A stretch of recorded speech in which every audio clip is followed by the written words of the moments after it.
Hello दोस्तों, very good morning. दोस्तों, आपका क्यूटीपाई यानी एसएससी का नया वेंडर आपसे बार बार हर शिफ्ट में एक क्वेश्चन पूछे जा रहा है फिजिकल डेफिसिट और बजट डेफिसिट को लेकर। आइए इसको समझ लेते हैं एकदम सिंपल भाषा के अंदर कि दोनों चीजें होती क्या है।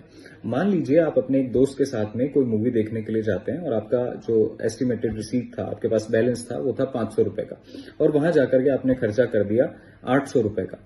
तो आपका घाटा कितने का हो गया? 300 रुपए का। अगर अब उस घाटे को कम करने के लिए आप क्या करते हैं, अपने दोस्त से अल्लाह के नाम पे कुछ मांग लेते हैं कि 100 रुपए दे दे यार, बजट ज्यादा बिगड़ गया है। तो वो दोस्त आपको 200 रुपए दे देता है। तो अब आपका नुकसान कितने का हुआ है? सिर्फ 100 रुपए का। अब इस चीज को ध्यान से समझिए, इसी को हम बोलते हैं बजट डेफिसिट। यानी कि टोटल बजट था 500 रुपए, खर्चा हुआ 800 रुपए, कहीं से लोन या उधार लेकर के हमने 200 रुपए का घाटा कम कर लिया और सिर्फ 100 रुपए बचा। ये तो हो गया आपका बजट डेफिसिट।